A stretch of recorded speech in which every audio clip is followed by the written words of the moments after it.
जगदीश त्रिवेदी के बिल्कुल नए वीडियोस के लिए सर्च करें Jagdish Trivedi official YouTube channel. Search करें, लाइक करें, फॉरवर्ड करें और हाँ, सब्सक्राइब करना ना भूलें। Jagdish Trivedi official channel. રવિવારનું રંજન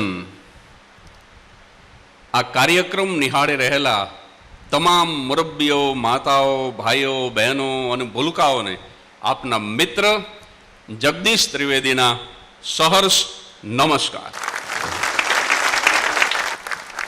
મારો એક ભાઈબંધ મૂકો છે. જો છેલ્લી વાત, આ મૂકાની વાત કરું એમાં મારે મોબાઈલ મારા હાથમાં રાખવો પડશે એક્શન માટે. આ મૂકાની વાત હું કરું એ પહેલાં એક ચોખવટ કરી દઉં કે આ કોઈની શારીરિક ખોડ, શારીરિક ક્ષતિની રમૂજ નથી, એટલે કોઈ આનો ગલત અર્થ ન કરશો. મારો ભાઈબંધ મૂકો છે, અહીં સુરેન્દ્રનગરમાં જ રહે છે. એને થોડીક તકલીફ છે, એની જીભ જલાય એટલે આમ ફર્સ્ટ, સેકન્ડ, થર્ડ આમ ગેર પડતા હોય ને એમ શબ્દો નીકળે, સડસડાટ ન બોલી શકે. હવે એ મૂકો એના ફોનમાં એક દી રિંગ વાગે અને એ મારી પાસે આવ્યો એનો ફોન લઈને, મને કે વાત કર કે. તો મેં કીધું તું વાત કરીને, આ ફોન તારો છે, એને તારું કામ છે, તારા ઉપર આવ્યો છે. મારું કામ હોય તો મારા ફોનમાં ન રિંગ વગાડે, તું વાત કરીને. પણ મને કે હું વાત કરું છું, પણ એ પૂછે છે કે તારું નામ શું? તો હું કહું કે મૂકો, તો ફોન મૂકી દે. મેં કીધું પણ મૂકો શું કામ કહેશ? મુકેશ ચંદ્ર ગિરધરલાલ પટેલ, સુરેન્દ્રનગર વાળા, એમ આખું બોલ. મને કે તો 35 મિનિટ લાગે. હવે એની મજબૂરી હતી.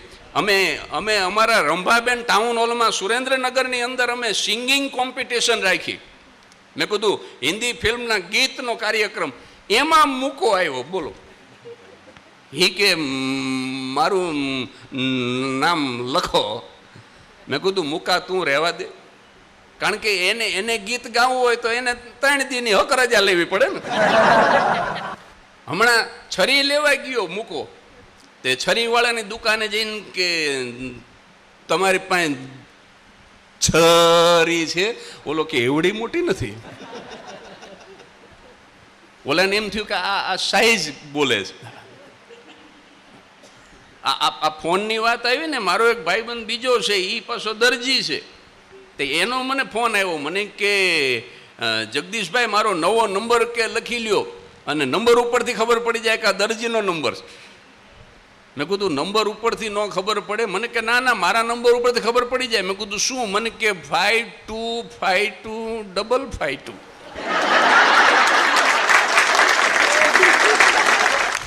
મેં કીધું આ 52525552 આ તો ફોન ઉપરથી ખબર પડી જાય કે દરજીનો નંબર લાગે છે. બ્રાહ્મણમાં ને દરજીમાં બહુ તફાવત નથી. તમે બ્રાહ્મણના ઘર પાસેથી નીકળો તો સવારમાં એવા અવાજ આવતા હોય, ઓમ નમઃ શિવાય, ઓમ નમઃ શિવાય, ઓમ નમઃ શિવાય. દરજીના ઘર પાસે નીકળો તો એમ ન શિવાય, એમ ન શિવાય, એમ ન શિવાય. બહુ આમ અવાજ તમને બહુ સિમિલર લાગશે, જો બહુ તમને ફરક નહીં લાગે. એટલે મુકાને મેં કીધું ભાઈ તું બહુ જોખમ લેમાં. તોય મુકાએ સ્ટેશનરીની દુકાન કરી. તે એક દીકરી આવી એક દિવસ, કે તમારી પાસે 7મા ધોરણનું મેથેમેટિક્સ છે? એટલે મૂકો કે છે. એને છે બોલવું હોય ને તો 3 વાર આમ હાથ ઊંચો નીચો કરે ને તઈ છે નીકળે. એ કે છે. એટલે ઓલી દીકરી કે કેટલા રૂપિયા? તો કે 5 રૂપિયા ને 75 પૈસા. ઓલી દીકરી કે મારા ભાઈને તો 5 જ રૂપિયામાં આપ્યું તું. મૂકો કે હું 75 બોલું એ પહેલા લઈને જતો રહ્યો. મને પૂરું બોલવા તો દેવું જોઈએ ને. આવો આવો ભય રાખેશ ઓલી છોકરીને ગગલાવા માંડ્યો. લે હવે આ છોકરીના હાથની વાત છે કેવો ભય રાખવો. એ વચ્ચે મારો મુંબઈ કાર્યક્રમ હતો. હવે જુનાગઢનો કાર્યક્રમ પૂરો કરીને હું બાય રોડ રાજકોટ આવ્યો ને રાજકોટથી મારે સૌરાષ્ટ્ર મેલ પકડવાનો. હવે બન્યું એવું કે હું રેલવે સ્ટેશન મોડો પહોંચ્યો ને થોડો ગાંઘો થઈ ગયો. એટલે એક ભાઈ જે બેઠો હતો એને મેં ઝડપથી પૂછ્યું. મેં કીધું ભાઈ મુંબઈ જવાનો મેલ કેટલા વાગે ઉપડે? સૌરાષ્ટ્ર મેલમાં મારે જવું છે મુંબઈ. હું ગાંઘો થઈ ગયેલો પણ મારા નસીબ નબળા. ઈ મૂકો તે મને કે 5 વાગે ને 35 મિનિટે 5 નંબરના પ્લેટફોર્મ ઉપરથી આવડા છે ને પ માં બહુ હલવાય અને આને નકરા પ જ આવ્યા. 5 વાગે ને 35 મિનિટે 5 નંબરના પ્લેટફોર્મ પરથી સાહેબ હું એ સાંભળવા રહ્યો ને નજર સામે મેલ ગયો. આમ ગાર્ડનો ડબ્બો નીકળ્યો ને ઓલો ગાર્ડ આમાં ઝંડી હલાવતો ગયો. મને એમ થયું કે આ મારા માથામાં ઝંડી મારી દે ને તો આઈને હવે આ હમાઈ જાઉં આપણે જમીનમાં. કારણ કે નજર સામે ગયો. પછી મેં ઓલાની સામે જોયું. પછી તો મારે તો કંઈ બોલવાનું હતું જ નહીં પણ ઈ બોલ્યો. ઈ કે મને પૂછ્યું ન હોત ને તો પકડી એકાવત. ઈ કે મને જેટલા પૂછ્યું ને બધા આ બેઠા. એના ભેગો પછી હું બેસી ગયો. મેં કીધું આપણે પૂછવાની ભૂલ કરી છે તો સજા ભોગ. એમ પાછો મૂકો એડવેન્ચરનો શોખીન હો. હા એમ પાછો તમે જુઓ તો બહુ એબનોર્મલ. પેરેશૂટ જમ્પ કરવા પૂના ગયો. આપણે બેઠા એમ જ કોઈએ નહીં કર્યો હોય અને એ પેરેશૂટ જમ્પ પૂના પહોંચ્યો.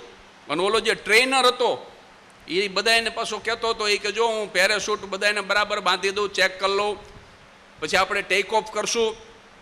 વિમાન 30,000 ફૂટ ઊંચે જતું રહે પછી કે હું ડોર ઓપન કરીશ અને હું હુકમ કરું કે કૂદો એટલે કૂદી પડજો. અને 1 2 3 4 5 6 7 8 9 અને 10 બોલું. તમે 10 બોલશો એટલે પેરેશૂટ ખુલી જશે. ત્યાં તો મૂકો આવ્યું. ઈ કે મારે કેટલા? એ કે તું તો 2 જ બોલજે તું.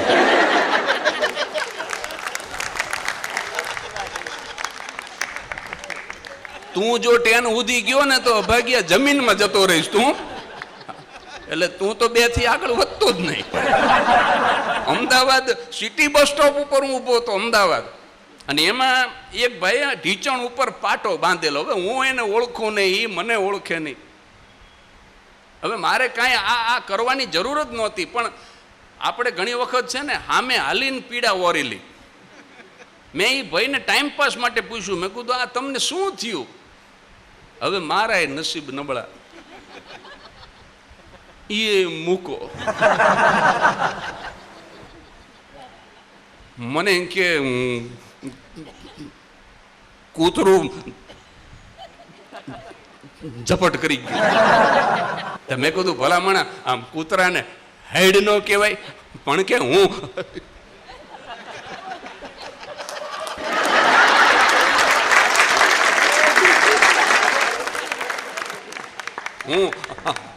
હેડ બોલું એ પેલા ચોટી ગયું.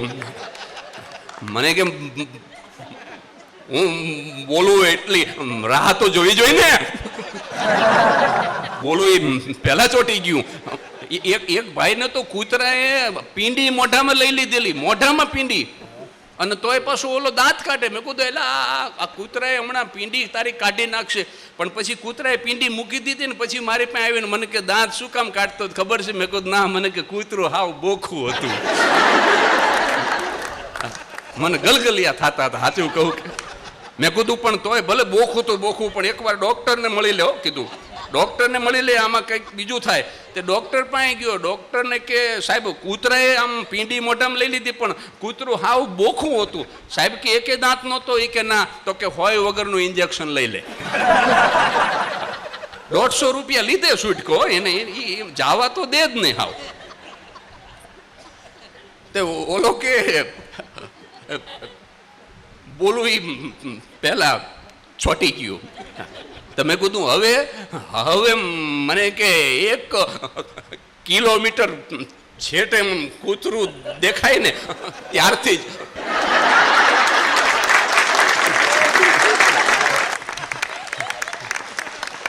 જ હડ મને કે શરૂ કરી દો. એટલે કૂતરું ને હડ બે વચ્ચે ભેગા થઈ જાય. કૂતરું 1/2 કિલોમીટર આવે ત્યાં આનું હડ નીકળે. બોલો આનું કરો હું તમે? મારો દાદાનો દીકરો ભાઈ છે બળદેવ, આ સત્ય ઘટના છે. બળદેવ ત્રિવેદી અમદાવાદમાં રહે છે અને રોજ ગાંધીનગર શટલી આમ બેહીને જાય. તો એમાં તો પછી કોણ બાજુમાં આવી જાય એનું કાંઈ નક્કી નહીં. તો એ પાછું આમ ટાઈમ પાસ કરે. એટલે બળદેવે એકવાર કોઈક અજાણ્યા પ્રવાસીને પૂછ્યું, એ કે તમારું નામ શું? પણ બળદેવના નસીબ નબળા. તે ઈ કે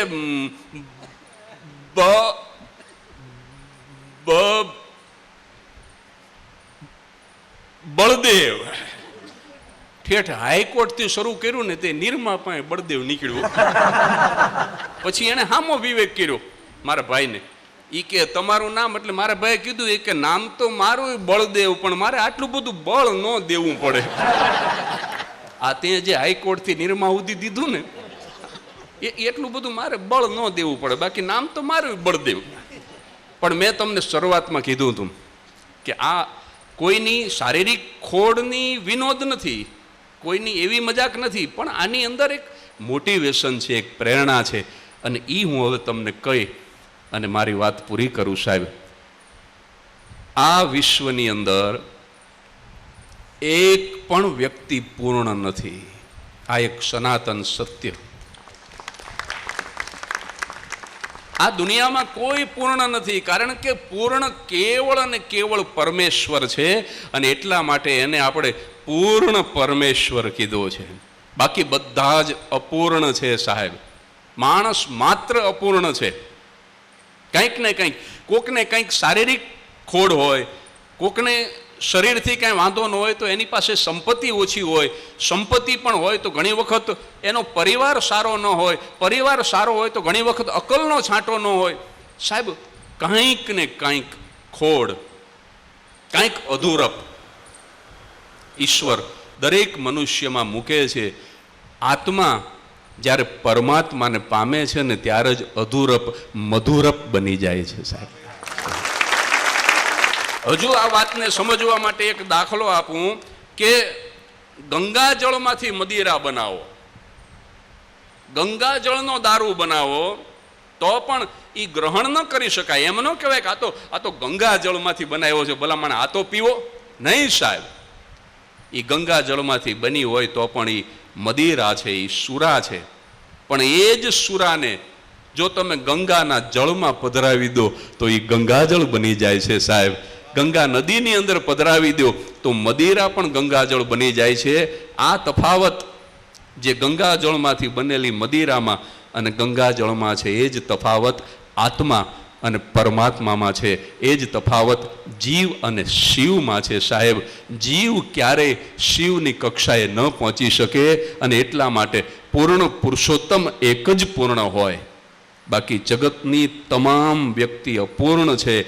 અને એટલે આ મારા પરમ મિત્ર મુકાનો દાખલો, એની રજા લઈને હું દરેક દેશમાં દરેક શહેરમાં બોલું છું કે આ મારો મિત્ર મૂકો, એણે કઈ રીતે પોતાની ખામીને ખૂબીમાં બદલી, કઈ રીતે એને પોતાની અધૂરપને મધુરપમાં બદલી અને કઈ રીતે એ જીવનમાં સફળ થયો સાહેબ.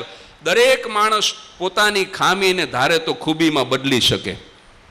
You can convert your weakness in your strength. તમે તમારી નબળાઈને તમારી શક્તિમાં કઈ રીતે પરિવર્તિત કરી શકો એનું ઉદાહરણ અમારો આ મુકેશ છે. એટલા માટે એનો દાખલો છેલ્લે કહી અને આ વાતને પૂરી કરું. આ મૂકો બોલવાના ફાંફા ગીતા પ્રેસ ગોરખપુર પહોંચ્યો અને શ્રીમદ ભાગવત 18,000 શ્લોકનો ગ્રંથ સાહેબ અહીંયા જઈને મૂકો કે ભાગવતના કેટલા રૂપિયા, ઓલા કે 800 રૂપિયા, સાહેબ 8,000 કાઢ્યા મુકાય. એ કે 10 ભાગવત આપો. 8,000 રૂપિયાના 10 દળદાર ગ્રંથ લઈને મૂકો. સવારે નીકળ્યો સાહેબ, હાંજે વેચીને આવતો રહ્યો. ગીતા પ્રેસ વાળા ઊભા થઈ ગયા. એ કે અમારો એર કન્ડિશન શોરૂમ ને આટલી બધી એડવર્ટાઇઝમેન્ટ, અને તોય અમે રોજના 2 ભાગવત વેચી, અને તારે આ બોલવાના ફાંફા અને આ ઘરે ઘરે ફરીને આ તે 10 વેચા કેવી રીતે? હવે મુકાનો જવાબ સાંભળજો, જો કઈ રીતે માણસ પોતાની ખામીને ખૂબીમાં બદલે છે. એ કે હું છે ને ગમે એના ઘરે જઈને ડોરબેલ દબાવો, અને જેવું કોક બારણું ખોલે એટલે હું કહું કે શ્રીમદ ભાગવત 18,000 શ્લોક 1,000 રૂપિયા આ વેચાતું લઈ લો છો કે આખે આખું વાંચું?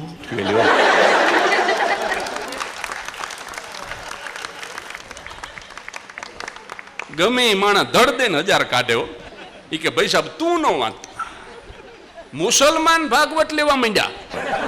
એ કે સફીના 1000 દઈ દે. સફીના આપણે બાબુલાલને ભેટ આપી દઈશું, પણ આને કાઢો. કારણ કે આ આંગણામાં બેહીને ભાગવત વાંચે તો 4.5 વર્ષે પૂરું થાય ને.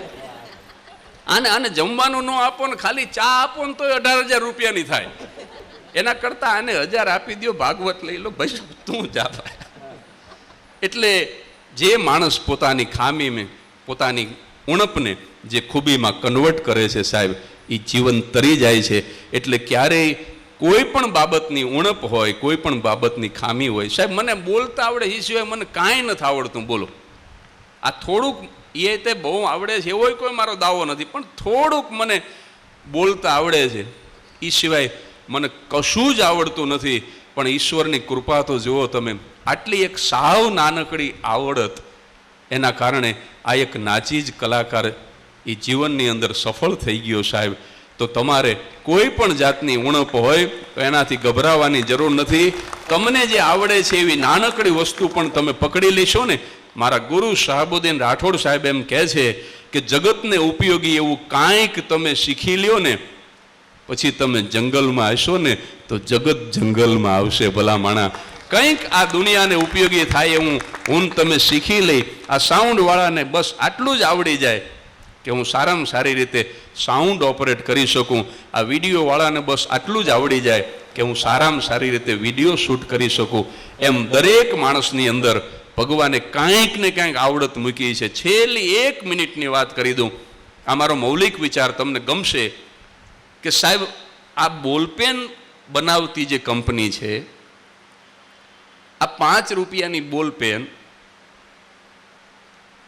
આ સાવ સામાન્ય બોલપેન બનાવતો ઉદ્યોગપતિ એટલી તકેદારી રાખે છે કે મારા કારખાનામાંથી રોજની 5,000, 10,000, 25,000 કે 50,000 બોલપેન જો રોજની બનતી હોય તો એમાંથી એક પણ પીસ એ રિજેક્ટ ન થવો જોઈએ. એક પણ પીસ એવો ન બનવો જોઈએ કે જે આપણે ફેંકી દેવો પડે. સાહેબ એક મામૂલી બોલપેન બનાવનાર એક મામૂલી ઉદ્યોગપતિ જો આટલી તકેદારી રાખતો હોય સાહેબ, તો મને વિચાર આવ્યો હતો કે માણસને બનાવનાર પરમ કૃપાળુ પરમાત્મા એટલી તો તકેદારી રાખે કે એક પણ માણસ નકામો ન બનવો જોઈએ સાહેબ.